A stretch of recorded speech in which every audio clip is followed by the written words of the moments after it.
And hello everyone, welcome to my channel, welcome to my new blog. আজকে হচ্ছে হোলি, তো আমার তরফ থেকে সবাইকে জানাই হ্যাপি হোলি। এখন ঘড়িতে বাজছে হচ্ছে 6টা 8, আর এখন আমার সমস্ত বাসি কাজ কমপ্লিট হয়ে আমি আজকে ঘুম থেকে উঠেছি 4:30টার সময় ভোরবেলা।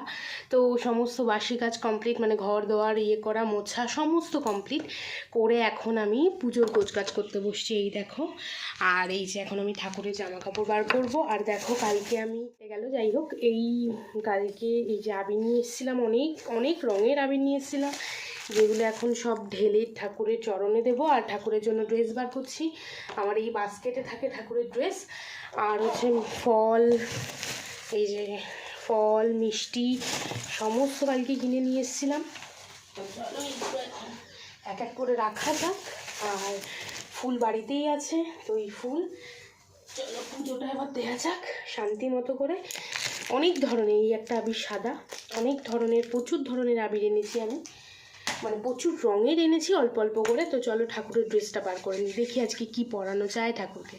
পাওয়ারটা কম, এখানে থাকে আমাদের সমস্ত ঠাকুরের জামা কাপড়। তো চলো আজকে গোপালদের জামা, নতুন নতুন যে জামাগুলো থাকে সেগুলো সব, চলো গোপু কৃষ্ণ আর রাধার জন্য এই 3টে বার করি।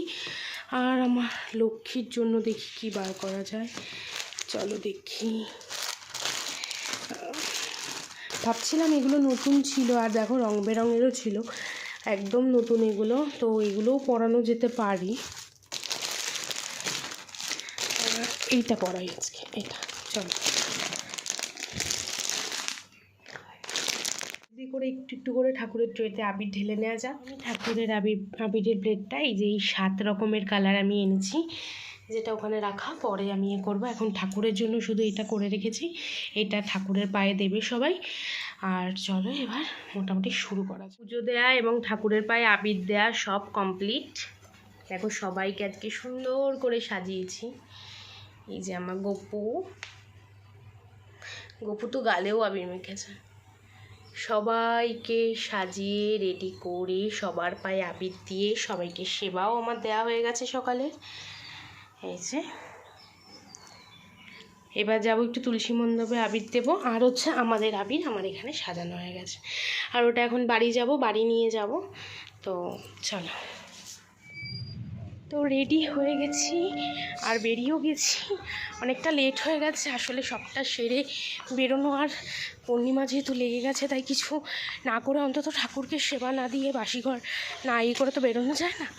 আর বাড়ি গিয়ে নগরে যাব, এটা ইচ্ছে আছে, জানি না বেরিয়ে যাবে কিনা, বেরিয়ে যাবে আমি হয়তো। তো চলো যাওয়া যাক, যাই আগে তারপরে কথা বলছি। আঁচলটা না ঠিক হয়নি, মামুনি পারিনি। তো চল, বাজারে এসে কপালটা এত ভালো যে ভ্যান পেয়ে গেছি, আর ভ্যানে উঠে গেছি। তো বাড়িতে এসে আবির ঢেলে এই বাড়ির ঠাকুরের পায়ে আবির দিয়ে, বড়দের সবার পায়ে আবির দিয়ে ওকে নিয়ে বেরিয়ে গেছি, শিশিরকে নিয়ে। এটা হচ্ছে আমাদের ভাড়াটে কাকির ছেলেটা, ওকে নিয়ে বেরিয়ে গেছি। নগরে বেরোবে বলে ও কিছুতেই আসবে না, তবু ওকে জোর করে নিয়ে এসেছি। আর এখানে মোটামুটি আমাদের এখানে নগর শুরু হয়ে গেছে। তো প্রথম বাড়িতেই চলে যাবে, প্রথম বাড়িতে যাবো হচ্ছে, এটা একটা আমার দাদার বাড়ি। আর দেখো এখানে বৌদি সবাইকে একটু একটু করে আবির মাখিয়ে দিচ্ছে। জানি না আমার ভয়েস কতটা, কারণ আমি ওই ভয়েসও দেবো আর সঙ্গে সঙ্গে তোমাদেরকে জাস্ট একটু বলবো। তারপরে যাওয়া হবে আমাদের পিসির বাড়ি। আর আশা করি সবাই নগরে বেরোনো, নগর সংকীর্তনটা কি জানি, তবু সংক্ষেপে একটু বলি। আসলে দোলের দিন সবার বাড়িতে বাড়িতে গিয়ে এই সংকীর্তনটাও করা হয়, আর সবার সাথে একটু দোলটাও খেলা হয়।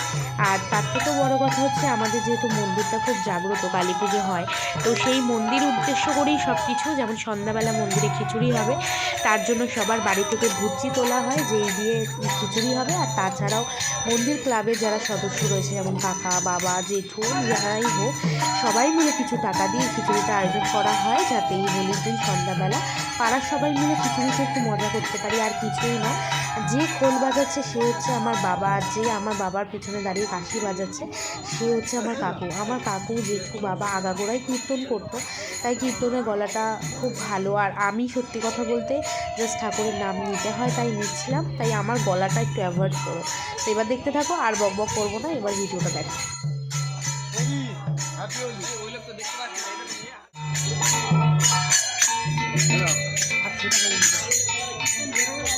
খালি দেখো কথা না বলে পারলাম না, এই যে বাচ্চাটিকে দেখছো, এই বাচ্চাটি যেন আমাদের সাথে এই কীর্তনের দলের সাথে কত দূর থেকে এই অবধি চলে এসছে, মানে বলতে গেলে ওই পাড়া থেকে এই পাড়া চলে এসছে। আর দেখো যখনই আমাদের এখানে সবাই মিলে কীর্তন করছে জোরে জোরে, ও কেমনভাবে ডাকছে, মানে পুরো মনে হচ্ছে যে ও গান করছে, মানে ও নাম দিচ্ছে ঠাকুরের।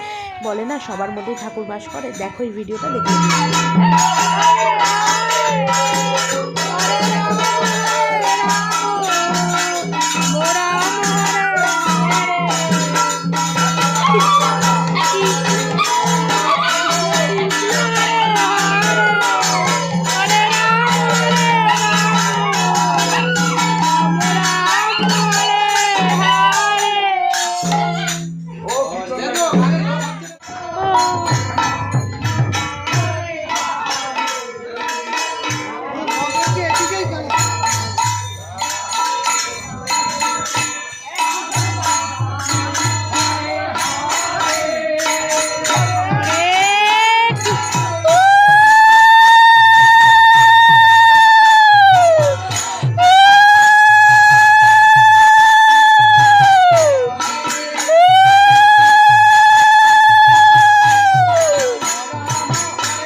তো এত দোল খেলেছি তবুও তারপরে রং কিছু স্টে করেনি, এখানে হালকা হালকা আছে, কারণ পুরোটাই আবির খেলেছি।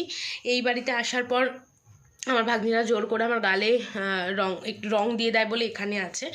যাই হোক, আমি আর এই বাড়িতে এসে ভিডিওটা করতে পারিনি। এখনও রেডি হয়ে গেছি, যাব আবার বাপের বাড়িতে, কারণ স্কুটি নিয়ে এসেছি, ওটা দিতে যাব। আর হচ্ছে দেখলেই নগরে বেরিয়েছি, তো ওখানেই এখন হচ্ছে তোমার খিচুড়ি হবে, তো সেটার জন্য যাচ্ছি আবার বাপের বাড়িতে। আজকে রাতটা হয়তো ওখানেই থেকে যাব, কালকে সকালে আবার আসবো এখানে। আর এখানে আজকে যেহেতু মঙ্গলবার নিরামিষ, তো আজকে নিরামিষই রান্না হয়েছিল, ওই ডাল ধোকা, আলু পোস্ত, এই সমস্ত রান্না হয়েছিল। তো সেইগুলো আর ভিডিও করতে পারিনি, কারণ স্নান করে উঠতে প্রচুর লেট হয়ে গেছিলো। আর যেহেতু চন্দ্রগ্রহণ 3:20 থেকে লাগবে, তো তার মধ্যে খাওয়া শেষ করতে হবে, তো তাই জন্য আর ভিডিও করা হয়নি। তো চলো এখন আবার যাব মন্দিরে, ওখানে হবে খিচুড়ি, ওখানে সেই ভিডিওটা নিয়ে করবো। তো চলো, দেখো বাড়িতে চলে এসেছি, আর বাড়ি এসে সঙ্গে সঙ্গে মন্দিরে চলে এসেছি। এসে তো দেখছি যে এখানে একদম খিচুড়ির তোড়জোড় পুরো দমে চলছে। শুনলাম 2 কড়াই খিচুড়ি হবে, তো এটা হচ্ছে প্রথম কড়াই। আর প্রথম কড়াই খিচুড়ি নামার পরেও আরেক কড়াই বসানো হবে। দেখো বলতে বলতে 1 কড়াই খিচুড়ি হয়েও গেছে, আর এখানে বাচ্চা পাটি সব খেতে বসে গেছে। যাই হোক, ভিডিওটা আমি এখানেই এন্ড করে দিলাম। দেখা হবে পরে কোনো ব্লগে, ততক্ষণের জন্য টাটা।